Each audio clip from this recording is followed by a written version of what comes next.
Nutrition is something that a lot of people overcomplicate, right? And we push hard in it.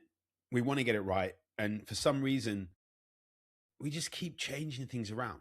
We look on social media and we see what another influencer is doing. We see what another coach is doing. We see what another person is doing. And we think that the grass is greener on the other side. That most people, they know what healthy eating looks like. The problem is actually doing it. When your life is manic, when your kids are all over the show, they need you, you're tired. Like, the easiest option is whatever is chucked in front of you, whether that's convenient food, whether that's a takeaway coming along, or just low protein, all this stuff. By the end of this video, because we're going to go through some depth here, a real nutrition masterclass here, specifically for men, specifically for dads, you're going to know the biggest nutrition mistakes that men make. You're going to know what to focus on first, and you're going to know how to build a diet that you can actually maintain. Now, I've worked in nutrition for over 20 years, worked with professional athletes, from Tour de France riders to pro triathletes to celebrities to just dads doing their thing and wanting to run their business and be a better dad. And most guys, they don't need a complicated plan. They need the foundations, foundations that they keep on consistently overlooking. Now, in the video, as I say, we're going to go through all this. But the first thing we need to look at is, what does nutrition actually need to achieve? Now, when I look at nutrition, I don't want to give someone some strict meal plan. I used to do that years ago, getting people to eat chicken and broccoli 3 times a day and wonder why they couldn't be compliant. Nutrition should help a man to, first off, control his body fat. It should help him to maintain or build muscle. It should help him to definitely have steady energy. It should support his training. It should support his recovery. It should manage hunger and manage cravings. It should support his digestion. It should cover his vitamins, minerals, and fiber needs, and should fit around work and family life. And when I look at diet side of things, a diet is only working if it actually improves your health, and you can continue actually following it. Most people can't. They go on a carnivore diet and then suddenly their thyroid goes all over the show. The hormones go all over the show. They think, oh, I feel good because they've cut out the things that are reacting with their gut. They go plant-based because meat gives them reflux. And then suddenly they've got further issues down the line. And then they try and eat out all these things and they can't stick to it. So then they fall off and think, this diet, I just can't stay healthy. Well, we need to look at the mistakes that actually happen here. And this comes into eating without knowing how much you actually need. Now, people can still eat nutritious, healthy food, shall we say, and put on weight, not get closer to their goals, and still feel crap, really, because their digestion is totally off. So common things that usually happen when I look at food diaries is, I'm eating nuts, some healthy fats in there, but it's a large handful of nuts. The nuts are very calorie dense. There's a lot of calories in those nuts, a lot of fats in there. Or maybe they think, oh, I need to have extra virgin olive oil. I've been told it's anti-inflammatory. Then they chuck a load on their food. And I'm absolutely not guilty for this one, is peanut butter straight from the jar and end up eating a whole kilo of nut butter. They go nuts on the weekend with meals and takeaways and extra alcohol. The amount of times guys have told me, I don't drink that much. I just drink at the weekends and maybe once during the week. And then I ask them, does Friday count as the weekend? Yeah, absolutely. I'll have a whiskey, a brandy, or whatever it is, just to cut out the week, the stress from the week, and maybe one or two of them. And then the weekends, I'll have a couple of beers. We'll have some wine between us. Before you know it, they're then going to a networking event during the week, and they're having one or two beers there. All these things add up. Another thing, when we look at liquid calories, they have a lot of coffee, but they have things like lattes and stuff where on their own, they're not that many calories. But when they're having 4 or 5 a day and they're like 50, 60 calories each, and then you're having 300 calories a day and you're having them 7 days a week, what's that? Going to be nearly like 2,000 calories or something? 2,100 calories? It's a lot of calories then. It's nearly a day's worth of food for a lot of guys, just in coffee. And then that impact is going to be hitting you further down the line on your sleep because of the caffeine and everything else. Since I became a dad, I've realized the next one. The common example that I see a lot of guys fall into this trap, the mistake that makes, is that when they go out with their child and they order food and their child has this plate of fries and has like 2 fries, they've paid for that food. I get it. I absolutely get it. I didn't get it as much before I had a kid, but I get it. When we take my daughter out and we're like, oh, we'll get you some nuggets or something, so tempting to eat that food, picking at that children's food. And before you know it, this food hasn't been noted down because there's a little bit of extra, right? Those 2 or 3 chips don't make much difference, but then neither did those 2 or 3 nuggets that were coated in ketchup, and she didn't finish all the ice cream either. Soon adds up. And one of the other things is that people will put their tech away eventually and they won't count their evening snacks.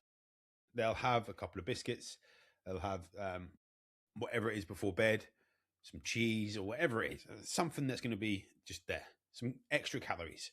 So before you know it, there's calories in their coffee. They're picking at their children's food, which hasn't been actually counted, and their evening snacks aren't counted. So before we know it, we've got like 500, 600, 700 calories that haven't been counted. And then we end up doing that daily, and it ends up that it's detrimental to our overall health.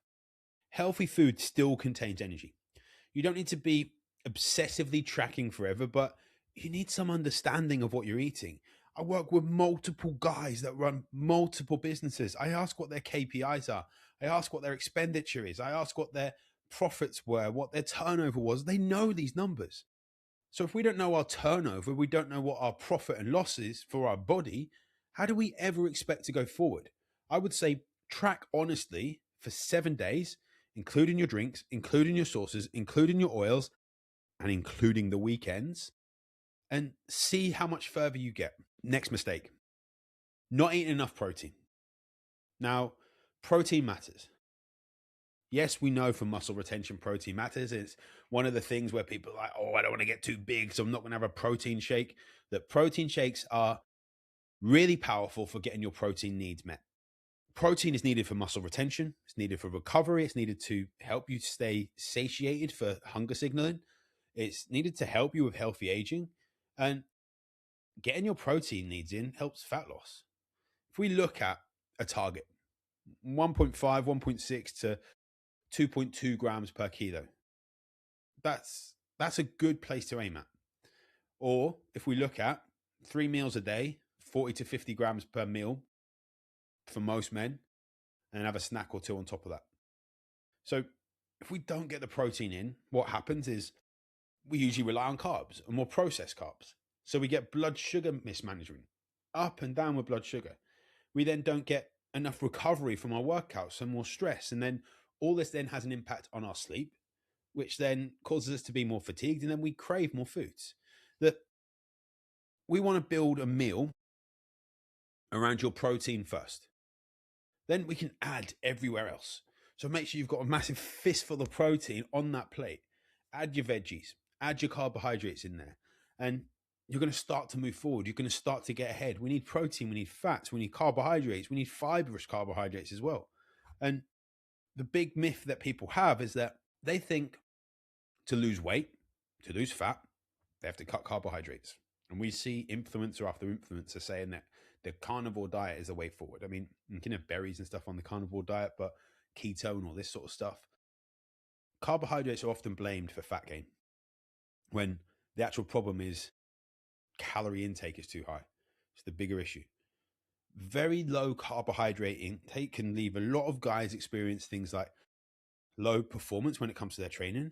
They are knackered. They've got such low energy. Their cravings are higher. They have difficulty maintaining the diet because of these things, and they have poor recovery. So if we can get good quality sources of carbohydrates from your potatoes, from your rice, oats, from good quality fruit, from beans, from, if you can tolerate it, whole grain bread. But again, the amount of people that can't tolerate bread but still eat it. I have a couple of questions on my questionnaire that says, how do you feel after you eat gluten or you eat bread and stuff? And they're like, I don't feel good. So why do you eat it then? Intake should match your activity. So I like to simplify things. Some people, and I used to do it a lot more with carb cycling and calorie cycling and things where people would eat more and lower on the days. But I look at an average over like around a week or so and try and just average your calories out. And as well, if you think that you're going out once and you want to have more calories, then take 100 calories off of 5 days and have an extra 500 calories on one day and start to adjust like that. Start banking calories. Next mistake, guys are getting fats wrong. So some men cut fats too low. Some men add excessive amounts because they class it as healthy fats. Things like extra virgin olive oil, eggs, oily fish, avocado, nuts and seeds, high fats in the meat and dairy in certain things. Like we need to get those in, right? But there's still excess calories. So we need to get the minimum right to help us with our hormones. And as I work with a lot of people that are using TRT, you're still going to need healthy fats if you're on TRT, just to help your overall health, not just to produce hormones and everything else. And it's something people need to look at, that fats are going to support your general health. They're going to support your hormone production. But just because we add more fats in doesn't automatically just chuck up your testosterone to higher levels. I would say around 20, 30, 35% max in calorie intake. Adjust it to your preference, adjust it to your tolerance, and see how you feel. Next mistake, massive mistake. So many guys don't get fiber. They don't get variety when it comes to their plants. And they focus on protein. They focus on getting maybe some fats in there. And then it's like they're allergic to green stuff. But when did this become, like, let's eat like an adult. When did vegetables and fruit just disappear from the plate? We need to have fiber to help us with bowel regularity, to help us with blood glucose control, to help us with cholesterol, to help us to feel full, to help our gut microbiome stay healthy. So if we look at a target, when you're tracking your fruit and veg and everything else and your fiber, 25 to 35 grams of fiber daily, and start building it up. Vegetables with your main meals. And even if you're having breakfast, chuck some mushrooms, peppers, spinach in your omelette. They're things that are going to help so much just to get little bits of fiber up. Supplement with things like psyllium husk and other fiber. Have 1 or 2 portions of fruit. Gradually increase your fiber if your intake is low. Don't just chuck it up from 0 to 35 grams, because you'll either go one or two ways. Either you get stuffed up or be running to the toilet. Now, when we look at some digestive problems, symptoms and tolerance do matter. So we need to just look at everyone as an individual, because some people will have digestive issues that if we chuck up fiber too quickly, it's going to be a problem. So we need to work on people individually there. And I work with a lot of people on gut health. And honestly, as well, your gut is off, you're going to find it hard to feel good. And a lot of times I see guys with lower testosterone, total testosterone is off. LH, FSH, not too bad. And we work on their gut and their total testosterone gets better. Free testosterone improves and everything else. Here's a big thing. And I've been very guilty of this in the past, is that I would focus on supplements before fixing your meals. You cannot supplement your way out of eating badly most of the week. So supplements, they can help deficiencies. They can help you meet specific needs, but they should not be the thing that replaces adequate food. They should not be the thing that replaces real food sources of protein. They should not be the thing that replaces your fiber. They should not be the thing that replaces your hydration, your meal structure, and sleep. I would say we should reverse that thing, and sleep's the most important thing on there, because things like testosterone boosters, they rarely do anything. Things like fat burners, just stimulants, green powders for detoxification and all this sort of stuff. They basically distract a lot of guys from the actual habits that are producing most of the results. Don't get me wrong. When I do bloods, I'll pretty certainly, I don't really like going over 5 or 6 supplements with people, but we look at what are the most bang for their buck supplements. I'll have like an EPA DHA fish oil and probably have a magnesium glycinate in there, and multivitamin, a mineral supplement as well. Pretty certainly a vitamin D. There are 5 good supplements there. Then we look at other things that could come on for sleep, and L-theanine extended release, melatonin, phosphatidylserine. We look at other NMN, NAD plus, um, carnitine, phosphatidylcholine, loads of different supplements that could be in there. But I always test, don't guess. Look at your blood work. Can we get stuff from food? And if not, how do we then work through that? I guarantee you're still on this video. You'll have done this thing a lot. You've been perfect Monday to Friday. Then Saturday and Sunday comes. So when we look at this, if someone creates 400 calorie deficit for 5 days, that weekly deficit for those 5 days, 2,000 calories. They then have a takeaway on a Friday night or Saturday night and have some extra snacks. And they literally don't just remove the calorie deficit. Those then 2,000 calories, then having like 1,500 extra calories in that one meal, then the snacks, then some beers, all this stuff, fry up the next day, all these things that they then remove the entire calorie deficit. And that becomes frustrating with people because they can feel as though they are dieting all week and they're not losing weight. So we need to teach them, teach people, teach these guys to plan the weekend. We need to see if there's some level of structure. A lot of guys are structured Monday to Friday, but not at the weekend. Can we still have breakfast and lunch structured? If you are eating out, can you choose the restaurant meal in advance by looking at the menus? Can you actually put a number on the amount of drinks you're having? Can you avoid arriving starving at the meal? And can you just return to normal at the next meal? These things start to add up. Next mistake, failing to plan for being tired. Most men are going to build their nutrition plan on their most motivated day. I'm ready to change. But they need a plan that still works when they're exhausted. Things like we need emergency foods in there, cooked chickens. I like buying steamed cooked chicken and sticking it in the freezer. Microwave rice, eggs, Greek yogurt, frozen vegetables, tinned fish. Stuff that may not be the best quality protein overall if we're being picky, but it's there to stop us falling off completely. Protein powder, fruit, even like gym ready meals, decent ready meals. The goal is to make better choices, the easier choice. We've said about alcohol, we've said about liquid calories, but I think it's worth mentioning again. People forget about calories from alcohol. Those calories your body can't really utilize. They forget about having alcohol and liquid calories in the reduced food control as a result. They forget that alcohol is going to impact their sleep and make their decisions the next day harder. They forget it's going to worsen recovery. They forget the next day appetite is increased. They forget that sugary drinks, a lot of sugary drinks and high calorie coffees are just that, high in calories. We don't want to tell everyone to stop drinking. Maybe it's the way, and a lot of clients choose not to. But we want to measure what alcohol is actually costing you relative to your goal. But we look at this. How can we actually piece all this together? What would we work on first? Well, simple order first off is work out how much you actually eat at the moment. Then set an appropriate protein target. Build 3 repeatable meals. I'm always having steam cooked chicken, vegetables, oats with some cocoa and some sweetener in it. It's pretty much my 2-3 meals during the day, every day. Evening, we end up having like chili, bolognese, curry. We cook something as a family, but keep it simple. Keep it super simple. Add fruit, vegetables, and add enough fiber in there. Plan your weekends and plan your busy days. If you're taking a trip to London, where are you going to eat? Are you going to take some food with you and all these sorts of things?